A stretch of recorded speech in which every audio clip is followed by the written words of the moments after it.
Yo, my calf gills. About to be on my calf gills. Press one. What's up, y'all? Tuned in? Press one. Press one. I'm about to be on my calf gills.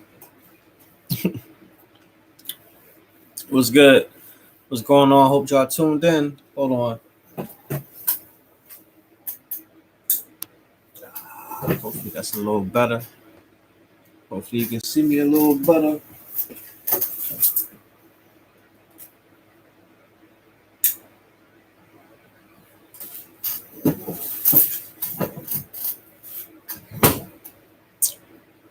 All right, that's better.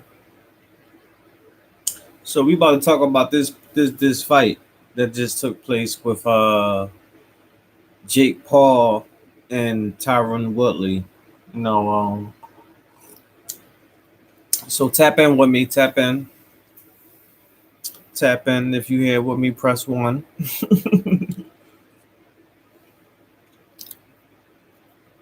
If you tuned in, let me know. We're gonna get this thing started.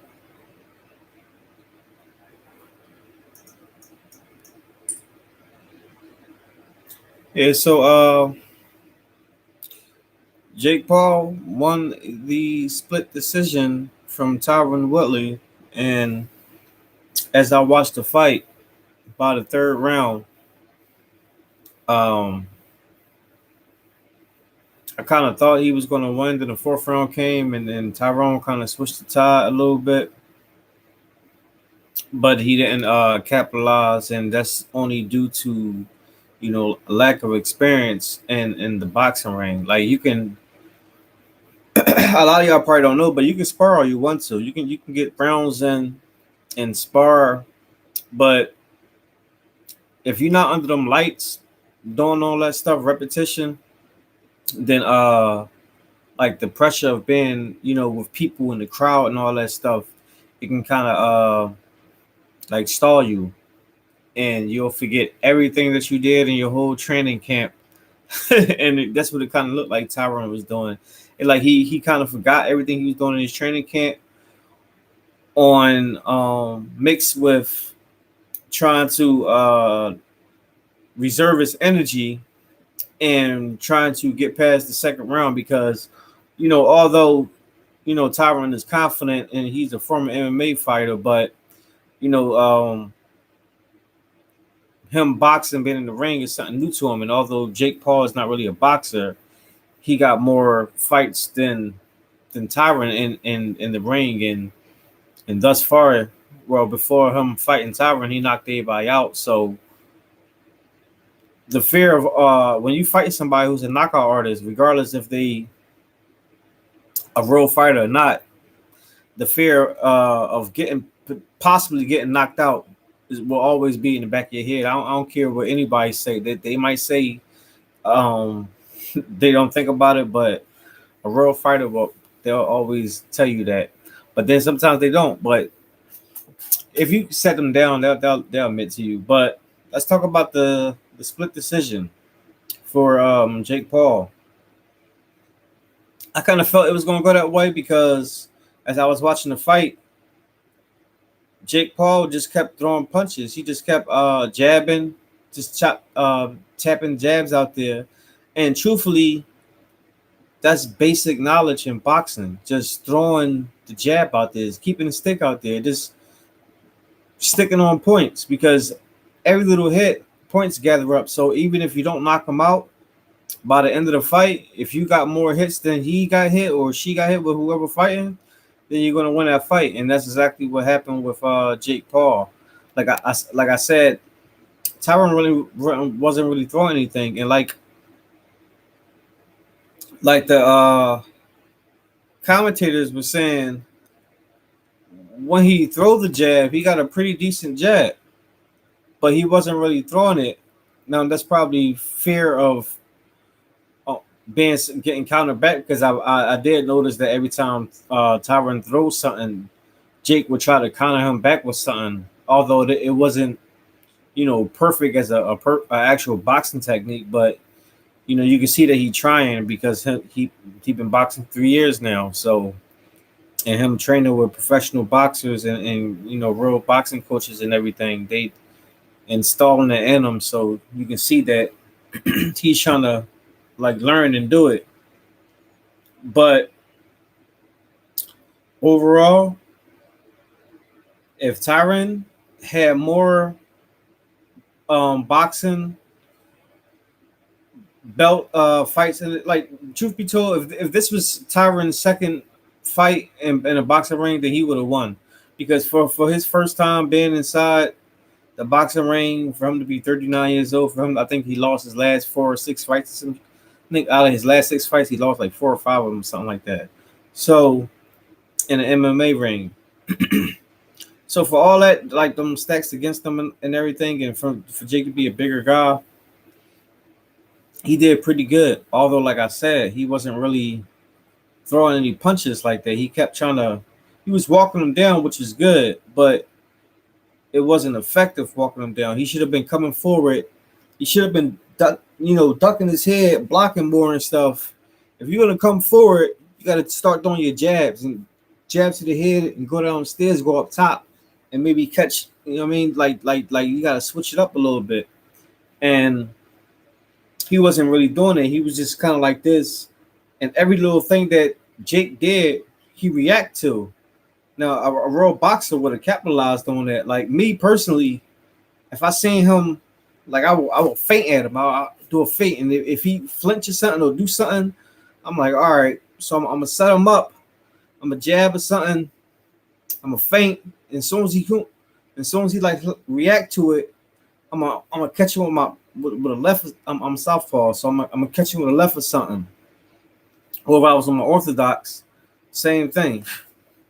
Jab, catch, hit, set it up with the stick though. You set everything up with the stick. That's something that Tyron wasn't doing. He wasn't really jabbing. He jabbed every now and then, and every time he jabbed, it was good, but he wasn't really doing that. But if he jabbed and set it up with the stick and feinted at him and let Jake react to it, that he could have came with the straight right down the pipe, or he could have came straight to the soaplex right there, and then followed up with the left hook. Ooh. But because he's an MMA fighter, they don't really practice those techniques. They don't do all that stuff. So as he continued to box more, as he continued to train in boxing, then he'll start realizing that stuff. He'll start peeping it, and he'll be he'll get effective at it. Now I'm willing to bet if they're gonna do a rematch or not, because then we'll see who's the better person.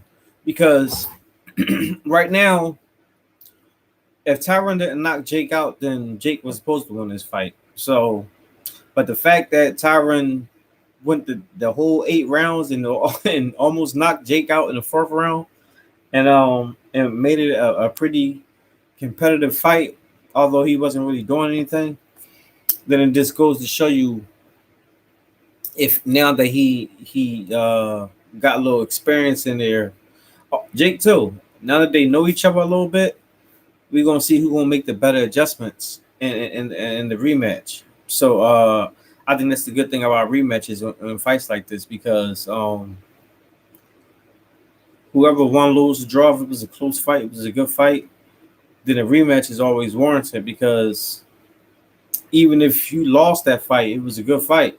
So you possibly, you know what I'm saying, it just may not want your way that night. So you possibly can beat him in a rematch. Like, this is boxing. It happens all the time. So I want to see it. But shoot, maybe Jake might adjust even better, and this time maybe knock Tyron out. I mean, so like I said, it's boxing. Anything happens.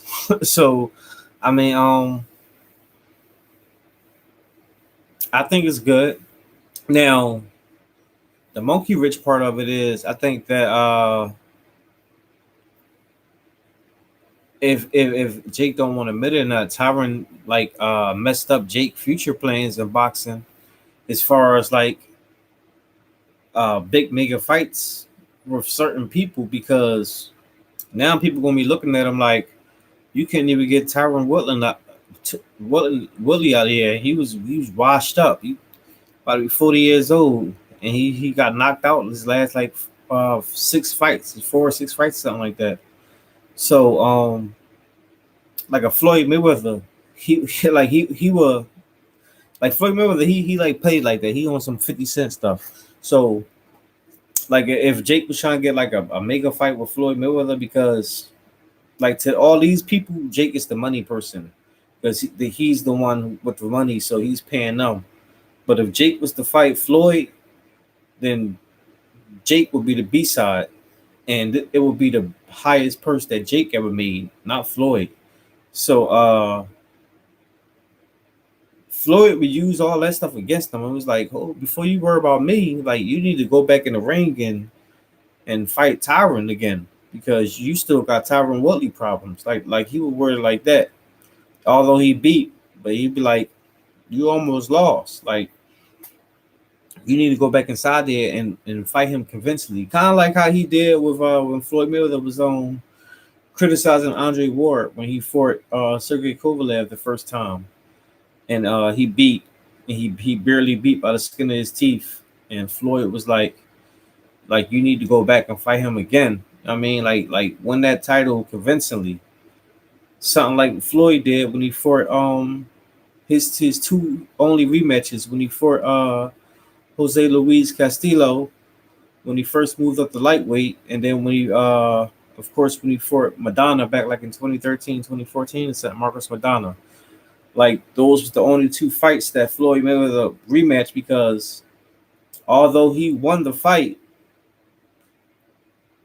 Castillo and Madonna gave Floyd a hell of a fight, whereas though it could have went either way. You could have picked Floyd or you could have picked them. And the same thing went for this fight.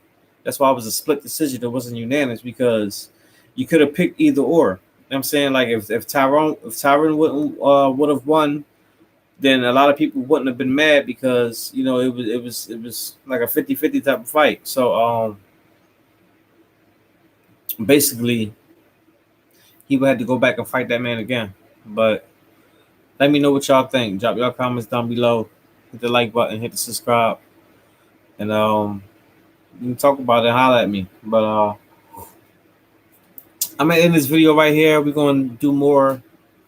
I'll probably make a video breaking down the fight, like round by round, like a breakdown fight analysis. I'll probably end up doing that tomorrow sometime, so stay tuned to that. But I'll holler at y'all the next one. Peace.